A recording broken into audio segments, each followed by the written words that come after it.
Okay, good morning, everybody.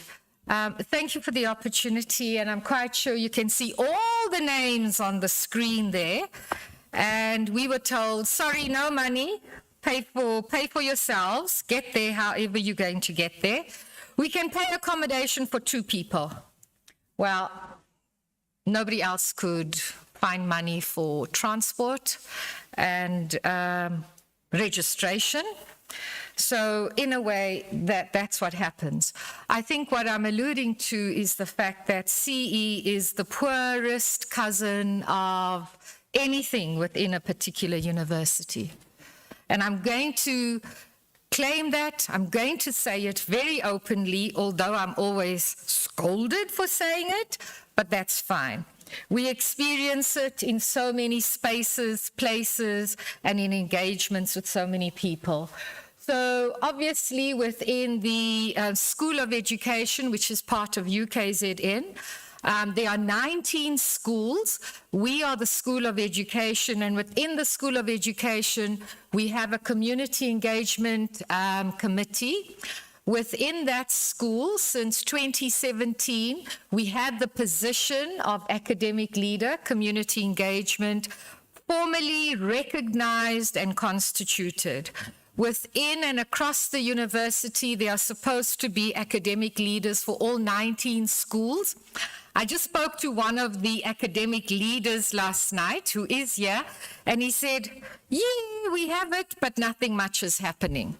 So one of the things that I really do want to say is that last night I sat and I listened to everybody, and I just thought, there's so much that we can do together. We together can have a major project with the good practices as well, or even just other practices. Anyway, let me get to what I want to work with. So you'll notice the words are grow with and good practices.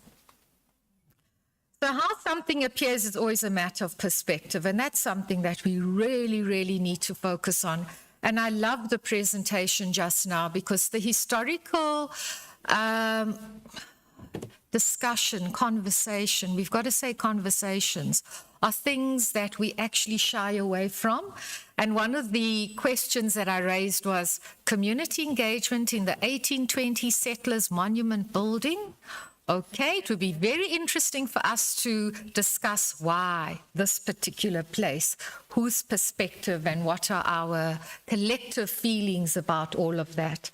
And I think when you're looking at that block and you're saying that the block is CE, each one of us, as what has been evident from, I only arrived late yesterday because we had grad the 13th and the 14th. So there are so many terms that are being used for it. And I must say that one of the things that we really have to think about is, yes, there are models that or we all use. There's terminology that we use, etc. At the end of the day, what are the practical implications and what are the practical initiatives, activities, etc., that we are actually working with when we are working with communities? But I just, in terms of setting the scene, yes, every university has a plan, strategic plan. It's a plan. It's a policy. We really must say that. High impact societal and stakeholder community engagement. Who decides what that all is? And within the School of Education, when we had our strat meeting last year, we had a group of individuals together, and that is what they came up with in terms of community engagement within the School of Education. And you can quite clearly see the terminology that is being used is very common that you would find within various contexts and various documents as well. I think what is also an important aspect is to facilitate and promote avenues for cultural and creative expression, to foster a rich, okay, yes, how? Because these are the things that we need to focus on so much more. And if we are setting the scene further and we're saying, let's look at the SDGs and let's look at which SDGs are we working with within our School of Education, quite clearly you can see based on the context within South Africa, not just within KZN, these are the particular issues that we are confronted by, and they are not the only ones. So the question is, who and how is all this decided in terms of which ones are we going to work with, how will we work with it, and also how will we achieve it in terms of social, economic, and environmental spheres? I think you will know that beginning of this year, NSFAS was the biggest disaster ever, and so many of our students were starving. How do you teach a student who is starving? And yet, lectures went on. I have no idea how we actually relate. Anyway, transdisciplinary is what we're working with our communities. And notice the word with is very significant. It's not and, it's not for, it's not above, whatever, it is with. And I think that comes out clearly from the presentations that have been presented already. And when we think about achieve meaningful interactions, who decides on what those meaningful interactions are going to be? Yes, we've spoken about how we go to communities. Do the communities come to us? Do we go to them? What are the meaningful interactions? And when we speak about for or with mutual benefit, community engagement is such a complex space that we all engage with. And notice I'm saying that we all engage with in question marks. So what I'm sharing now are just some of the initiatives that we have been working with, and it's looking at the nature, the processes and changes, and really the purpose of the relationships that we have, all in all. So with regard to professional development, there are a number of different initiatives that we have been engaged with. And when I speak about professional development, there's a range of how it is actually played out. Are we approached by individuals who are looking at programs that can be funded and then get a group of individuals, teachers, etc., together and then promote and actually present these programs to them? Or is it us designing, within our school, designing programs and saying, well, this is really what we have found in the grade 10 or in the grade 10 or 12 curriculum and the issues that teachers are grappling with, so let's design this. Or is it communities coming to us, for example, early childhood practitioners with level 2, 3, and saying, we really require some sort of enhancement.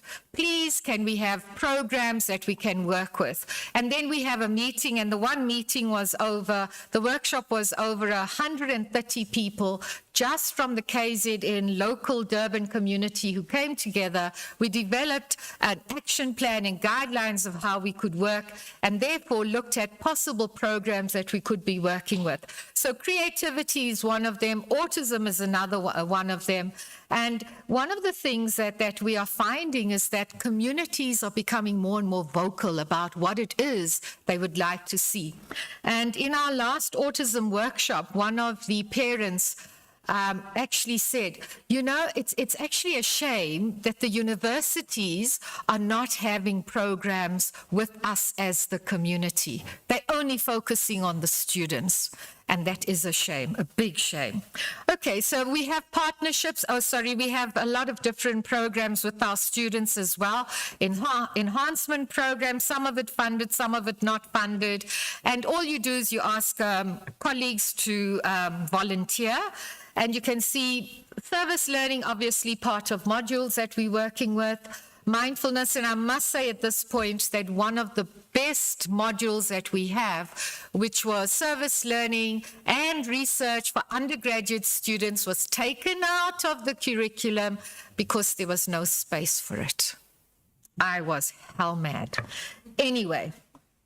Numeric is, so we have a partnership with different groups of individuals. One is with Numeric, and they're based at 3 universities presently, UCT, UJ, and us. And it's a really wonderful one. Right now, we have over 70 students who are coaches, and they work with Numeric in this after-school maths program with the learners in grade 7 and grade 6. This year, they started grade 6 for the first time. Now, when we're thinking about the enhancements that are taking place, there are 4 learners who have now gone on to, from that, who have been part of the program, who have now gone on to the Oprah Winfrey School, and they started this year. And the parents and the principals in the schools are saying, please sign up our schools. Obviously, one can only work with the capacity that you have, and they're only working with 8 schools, but it is fantastic. Our students are taught to be coaches, and there is enhancement with the learners at the school. With regard to the media, and I will go to some of it just now, we have a magazine, and we are now working with MUT. I must say that magazine has been nothing much has happened of it for the past, I think, 6 or 7 months, basically. And we also have a podcast site, which is really fantastic. All this is driven by students.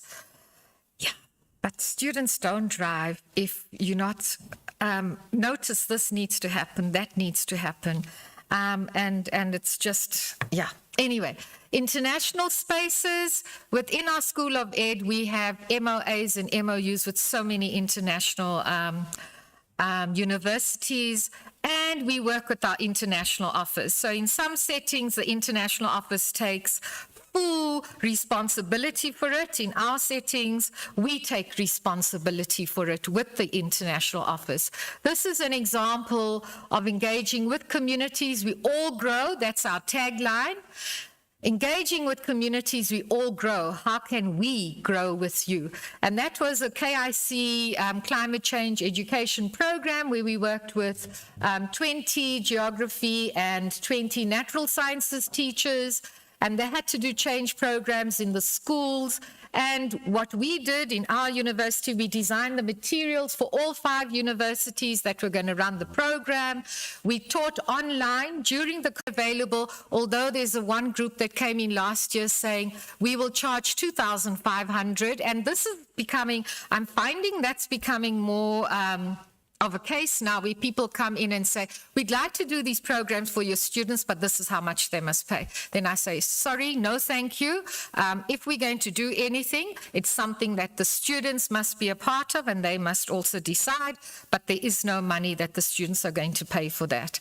And you can see in the last one, the enhancement program that we had, and all the staff and students who were involved in that particular one.